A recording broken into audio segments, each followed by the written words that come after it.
Hello, everyone. So my name is Leah Brown. I'm the Assistant Director for Education here at the Moton Museum. I'm thrilled to be with you today with our educators panel. Now, some of these educators have engaged with Moton in a couple different ways and facets, but it's really exciting to be able to engage and see how Moton has impacted their work and their scholarship. This is our second annual Moton Live. They're a 24-hour fundraiser, so keep that in mind. And our focus really this year in 2022 is to say, Moton Last Ride provides the opportunity to retell the Moton story, reflect upon its lessons through the modern lens, and to raise money that will enhance the museum's ability to share the story with audiences in the Commonwealth of Virginia and beyond. So we're thinking yesterday to move it forward. All right, guys, hello. Would you like to introduce yourselves?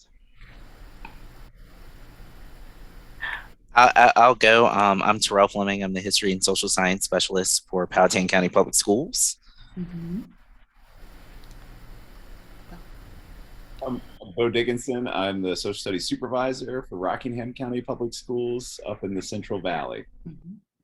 And I'm Dianne de Mayo, and I'm a history teacher at Gloucester High School here in the historic Tidewater region. Beautiful. Well, thank you all so much for giving your time and sharing in this experience of Moton Live 2022 with us. Let's go ahead and get started with our first question. It's real basic, but it kind of gives you that open floor to get going. What was your first experience with the Moton Museum? So I'll kind of go and start. I am a 2009 graduate of Longwood University. So when I was in college, going to Moton was just a part of some of your education courses. At some point you went, you were exposed to part of that exposure of going to Moton is realizing that there were people on campus who had experienced the years of school closure. And so it kind of put a different spin or impact on what I knew about the Brown v. Board of Education course, but then also seeing an actual impact on locals. And then I've since had experiences since I've been a teacher, and most recently as an instructional specialist with students there. I did the teacher training program this summer, and a elementary librarian who always finds great programs said, you got to do this thing, got to check it out. And so we spent a week just being intellectually challenged and given great resources and meeting exciting people all over the state who were interested in communicating the Moton story to their students in effective ways. We tried out different teaching methods, and it was just lovely. So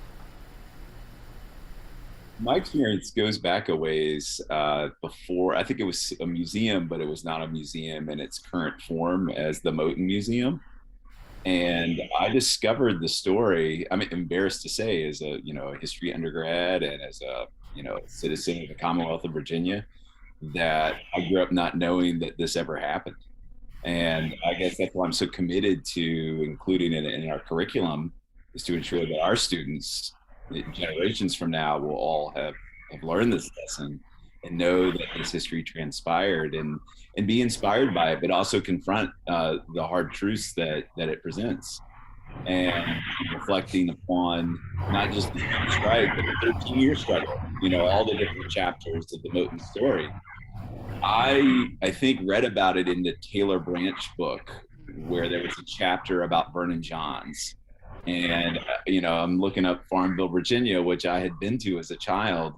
And I was just amazed that I didn't know that these events had transpired or who Barbara Johns was. And then I was just, as a history teacher, deep dive into everything I could get my hands on, reading, They Closed Their Schools and various other books that had been published previously that were then brought back into publication by the museum. But it was a Saturday where the museum was open till noon, I think, and there was the gallery space were still the classrooms. So it was really, it felt like a vacated building, a vacated school building. So it still had that kind of school feel to it. and it was really compelling. And I met a gentleman there who just happened to work for the county or the school division.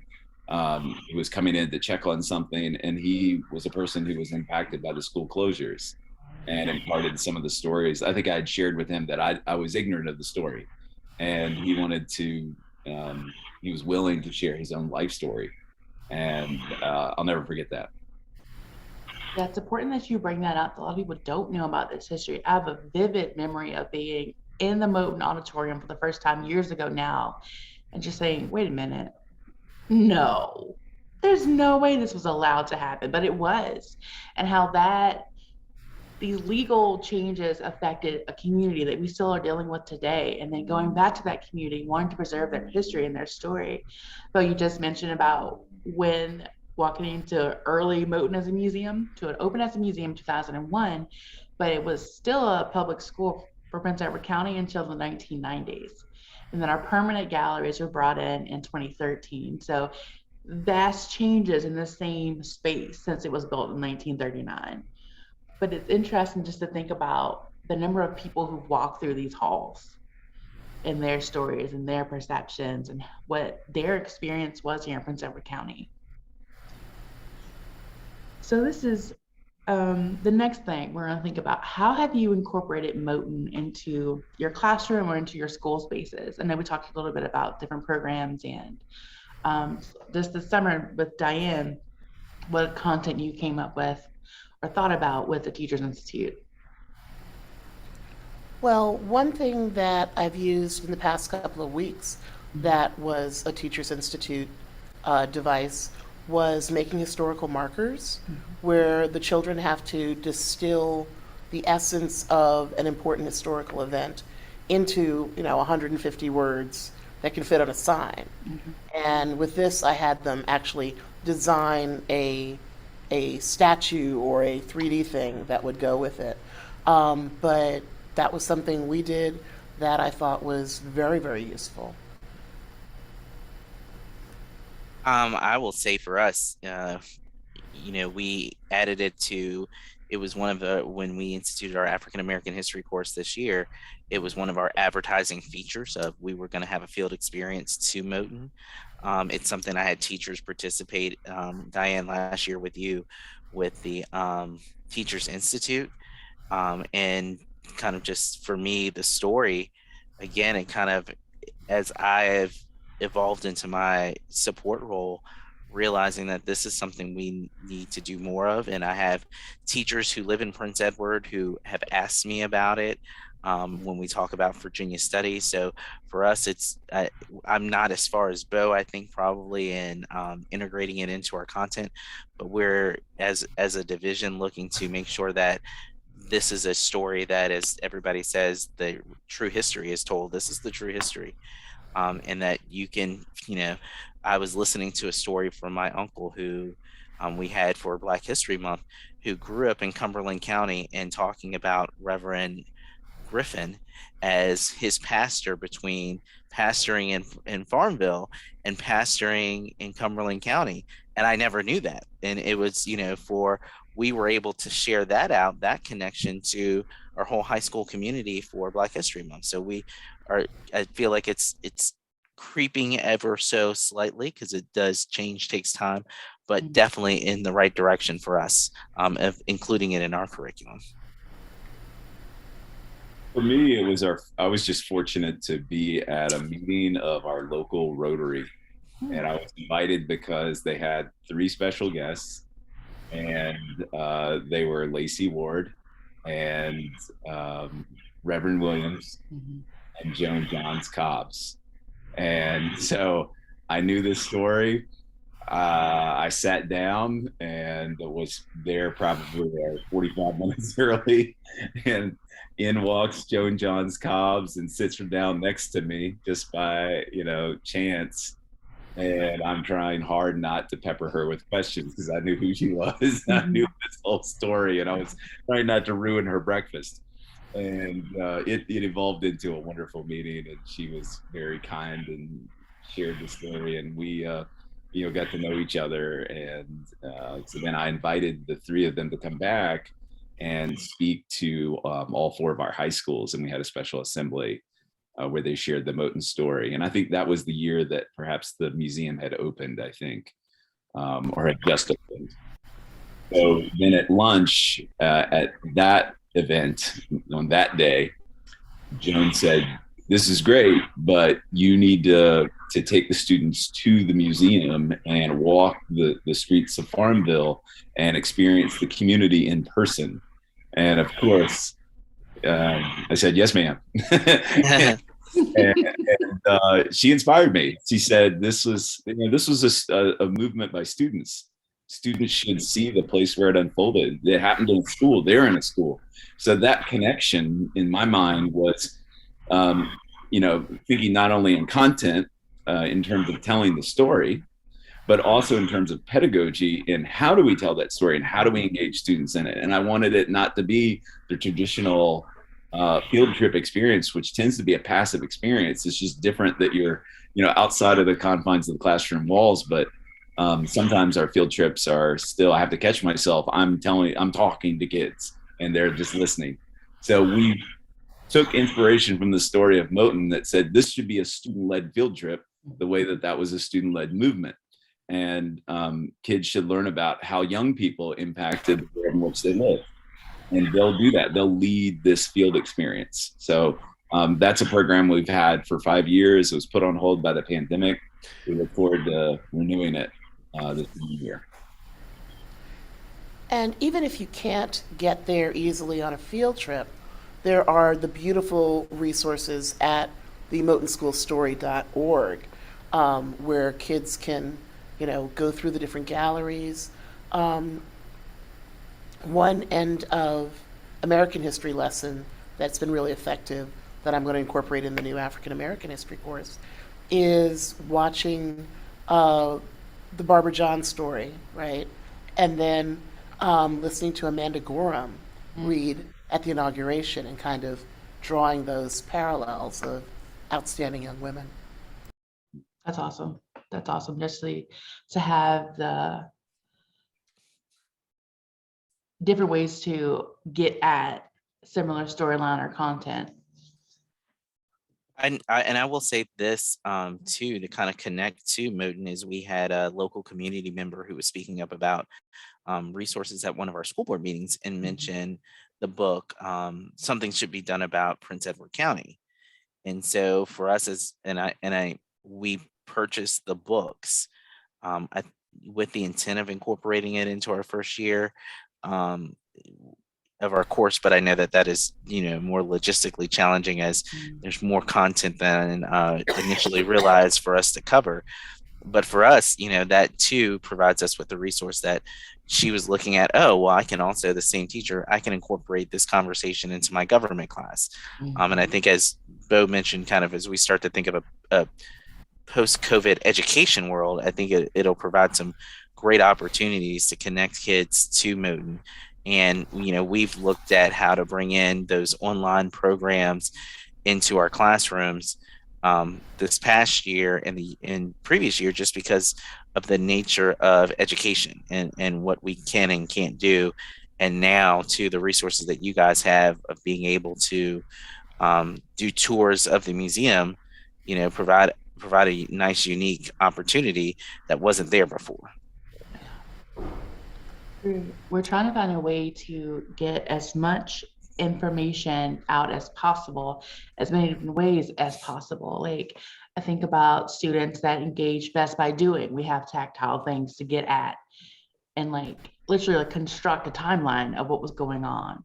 And then we have a virtual program that covers everything's primary source based. So to kind of build those critical thinking skills along with introducing them to the world they live in to make a little bit more sense. Now, as a big old history nerd, as a historian, being able to say, we talk about civics, we talk about the Constitution constantly, and trying to make the legalese and the lived experience make sense because it's conflicting on most days.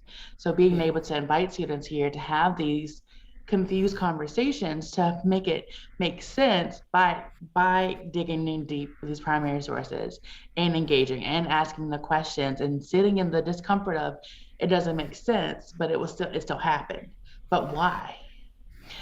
To me, it's powerful to see the students be able to engage like that, to sit in the moment and just try to parse through, wait a minute, what's really going on here? What's actually happening?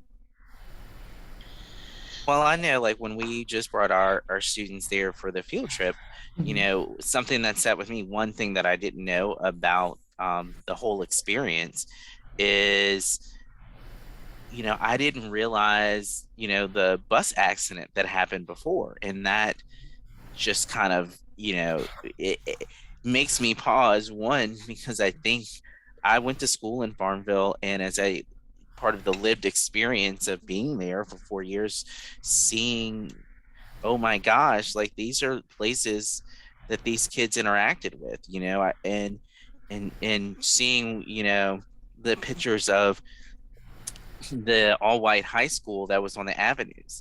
And I've been to the avenues and seen people on the avenues, and then in my mind comparing the facilities and then juxtaposing that to, oh my gosh, we're literally here. I'm here at an institution of higher education, and this was happening while people were going to school to become teachers. Mhm. You know, like how amazing is that? And then, you know, like I said, listening to my uncle who his lived experience, that was never something that I thought I would have a connection to that community in that way. And he is of the age where that he would have experienced that, and he lived just a county over. And it's amazing to just see what a group of kids in one community would do in regards to their education, and the powerful impact that they can have. And hopefully for the kids that we brought, they could see that you can have that powerful impact of improving your community no matter where you are. Yes. Absolutely. And that ties into the, 5 C's and the portrait of a graduate and having, a direct impact on the quality of life in your community. I think that's inspiring and interesting to kids as opposed to just hearing us talk history talk at them. Yeah. We had a presentation, and then the presentation got derailed, but it was for good reason. We're talking about local government. We're talking about the school board meetings. They're like, we can go to this? Well, yes, you can attend the school board meetings. You're an active agent in your community. Barbara Johns was 16. Look at what she and the other strike committee accomplished. Got the ball rolling here. And I want to have students know that you are an active agent. You're a citizen in your own community, what that looks like and what that means, how you can invest in your own spaces. And just thinking about Moton and the power of place. Being Moton Lab last year, it was the 70th anniversary of the strike. The four of us, well, we were on stage, the five of us actually, the Moton staff, and then Justin Reed was over there as well. And we were just sitting in this moment of, oh my, she was here. And we all just hushed because because it happened right there. And it changed everything about the US because it leads to Brown v. Board. So, who knows what's going to happen when your students engage and know they're active agents in their own communities.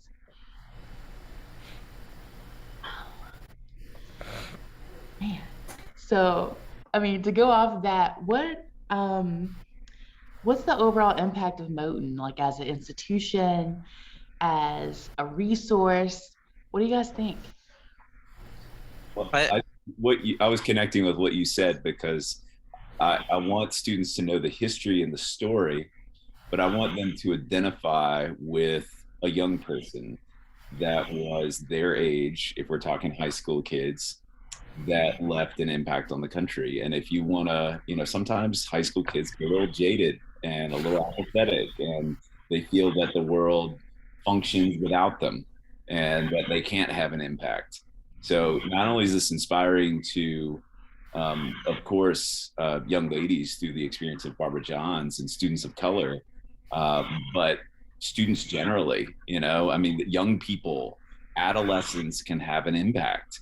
And this is a 16-year-old young lady from rural Virginia that helped bring about one of the most landmark decisions in United States history. So the agency, I think the thread of agency and resilience is inspiring for young people, and it pushes back on some of their tendencies to be apathetic and jaded about the world. It gives the hope of possibility. Like, it's, who knows what's going to happen, you know? I read an article. It was not long. A lot of schools were impacted by the walkouts that happened after the shooting in Florida at Marjorie Stoneman Douglas. And I remember there was a Boston Globe article written by Skip Griffin that said, "I've seen this transpire before, and I'm inspired by young people, having the agency to make their voices heard." And being written by him, that was pretty special given his perspective, and being himself a namesake in a Supreme Court decision, a lead plaintiff. Right, being the son of Reverend L. Francis Griffin, who was the NAACP representative here, also a minister at First Baptist. I've heard him described like he was a shepherd, depending on if Reverend Williams is telling the story. And then the fighting preacher, that was another one of his nomers, which that checks for Reverend Griffin. And his impact in the community and how that affected his children. This time is not real anymore, but I know we did a Griffin and Day program and his children talked about their experience with their dad. So again, another resource of the continuity and impact of Moton and the families that were here, because this is a community story with a national impact.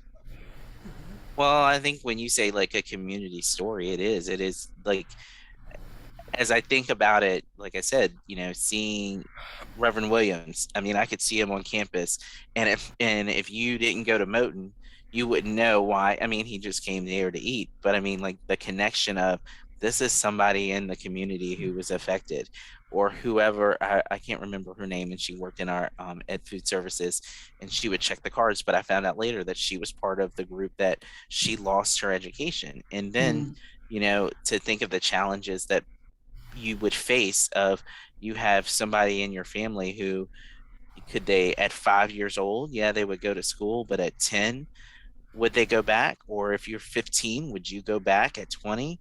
And how that affects your family. And I just think of that too, as a first generation college grad, and knowing my family's educational history, the challenge that could have presented for my family. I can't even imagine when you have a whole community that has to deal with that same thing.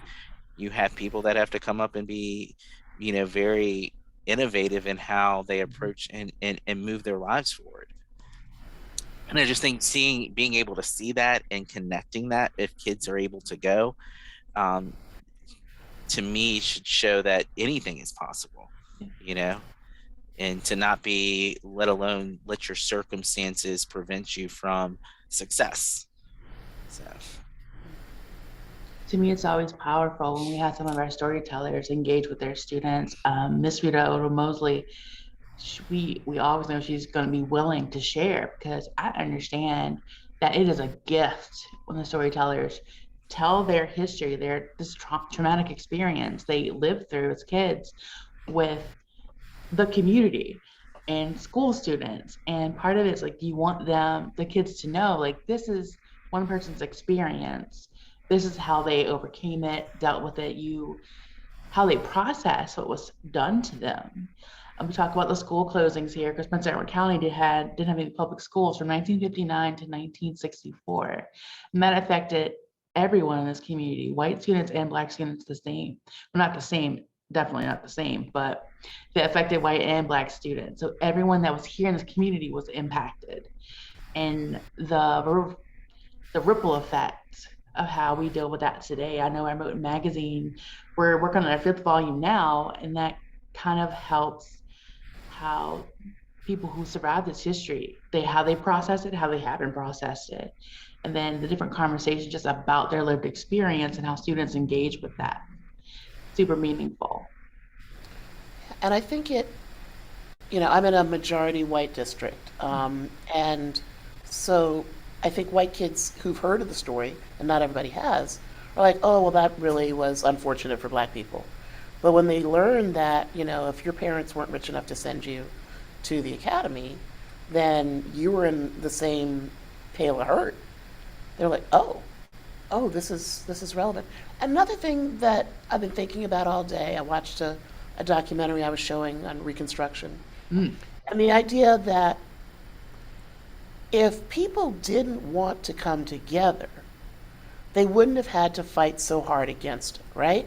That all these extreme responses to black and white, male and female, all these extreme responses to people working together and forming communities are because people really want to do it. They need to do it. And the extremity of the response is in proportion to the need that we express to be brothers and sisters. You think about like the social hierarchy that was in the US, because we cannot get away from the origins of the US history, because it set kind of like the framework in place, and the resistance, the consistent resistance against those frameworks. It's important to note because it still continues even today, how people are trying to, again, make these connections to see and expand who's part of their community. Like, I'm new to Prince Edward County. So I'm kind of like, hey, hi, welcome, please be nice to me, being new here. But I'm part of various different communities already in this one county. So different aspects and different worlds and how they blend together is important. All right. So, Beau, I just thought about, you had one of your former students come and visit, and she was sharing about participating in the Rockingham experience, and how that it's just shaped her education opportunities, because she's here in Longwood, obviously. But she was sharing that she was eating a meal with Reverend Williams, and just being like, he's here, like it's cool to see him in person, because part of the project they do research and then they come present here in Farmville. That's correct. And Reverend Williams has come every year. Perfect. So they've met him previously. And it's cool to see how students are still engaging with history work, how that active history versus we're just going to read a paragraph and then see what goes from there, because it definitely has a lasting effect. Like, she remembered and wanted to share. We talked about it for about 30 minutes, what her experience was like doing that project, and then how that has shaped her just scholarship. So I wanted to make sure I shared that. That's great to hear. Thank you. Yeah. Is there anything in particular you guys would like to share with us about just Moton in general, or just Moton's impact on just you yourselves? Well, I think about you have it connected to larger stories, kind of like I think Beau mentioned connecting it to what happened down in Florida, but then also it prompted me to research more of what happened in the state of Virginia. And then also in my local community, what was our response? And even though we didn't have the, student walkout, but just some of the things that had to happen. And we have members of our community that, and I think probably we could find this everywhere, who have stories to tell about that time in American history and how important it is to do that. Like one of our local community members who I don't want to say her experience was similar, but would have been for that post integration. She wrote a book about being the first African-American woman or student to graduate from our local high school, and how that was. But I imagine just thinking about what are the members of Farmville and Prince Edward County, what that experience would have been like for them, especially like I said, coming back after years of not going to school, and now you're in school, you're also in an integrated school, and the challenges of that brings about. I kind of every time I think of integration, I think of the Ruby Bridges photographs that are posted everywhere, and just how to get a basic education in our country, how much certain people had to fight and what resources were used so that they could get that free basic education. And you have students who in Moton who were like, our education, it's not our education that's subpar, but it's our facilities and what we're dealing with. And just seeing the facilities just makes you, when I sit in and with our students and watch the video that you guys had most recently and imagine 400 plus students in that space, coming off COVID, I shudder. Like, I can't imagine putting that many students in a facility like that and thinking that that's okay. Like my mind right now goes to, as I do things for our division, like, is this really okay? Are we in that space where we can do certain things? And just imagining 400 kids coming together, and then being able to do it under the guise of really not communicating with their teachers, like how important they must have felt for that not to be something that was communicated with an adult, a trusted adult in that building, who we know, like, those trusted adults were trusted adults and members of the community that their parents would see and know, because they lived in that community. So it just made me, it makes me think so much about how important it is that that happened in that community and how people could make that change. And just kind of, like I said, comparing it to, there's a story somewhere all around Virginia that to me just kind of connects back to, we have a group of students who want to recognize that their conditions are unfair. And the resilience, every time people start to whine about, oh, we've had 2 years of learning loss. I'm like, yeah, but they shut down your schools for 5 years. People have been working to get information and education and interaction to kids through this whole COVID pandemic. But what must it have been like to come back to school after the whole thing was shut down and to try to restart all those procedures and patterns and traditions? And you've got this new context. You've got, you've had to fight a court battle to get it to happen. How hard must those people have worked, and how much they must have valued education for themselves and for their children to make that at all doable? Well, I mean, like, you kind of bring up the point of restarting procedures, and I think when I was at Moton and looking at how do you get people even just to come back here and teach. And I think of, in our current context of, we are in probably moving towards that teacher deficit in America. And even just thinking of, how do you get people to come to a place that hasn't had education for years, and are they even sure they're going to get paid? And a time when that's of the utmost importance. And that, I think, is something to think about with the resilience, is the resilience of, the educators who decided to come back and work with students, not only through the closure, but when schools reopened, and how important they were to those students.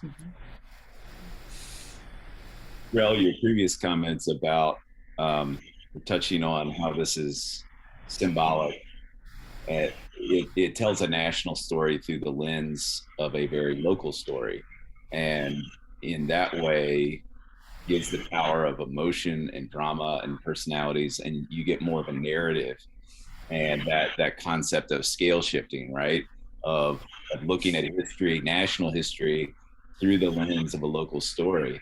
That's what spoke to me initially, I think, about Moton. It was one of the facets of the story that I found so compelling. And because then I was meeting people that were a part of the story, it became very real for me personally. And I was thinking that would have power for students as well. But then that compelled us to look locally, because Brown obviously affects every community across the country. And what you were kind of talking about made me reflect on the fact that this inspired students here to ask, who are the first students to integrate, to desegregate our high school, and when did that happen? And we were students in our Farmville program that then started doing some research and found out who that was. And the power of this story, it was just like it was meant to happen. It was the Yule family was one of the um, a handful of students in 1965 that came to Rockingham County Public Schools and were the first persons of color to walk through those schoolhouse doors. They came here from Bournville and Prince Edward County because of the school closures that had happened. They were refugees of massive resistance, and their mother, Margaret Yule, Lucille Yule, was from this community originally. So they came back here to seek education. And then we found out that their father was an educator. So he had lost his job as a result of massive resistance. And that obviously compelled us to ask the question, well, what school did he work for? He was assistant principal at Moton High School. His name was Samuel Yule.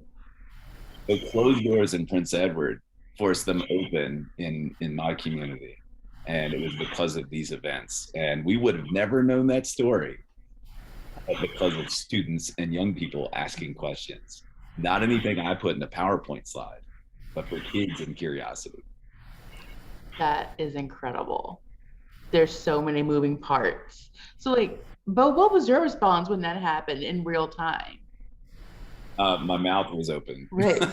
I didn't know what to say. This blew my mind.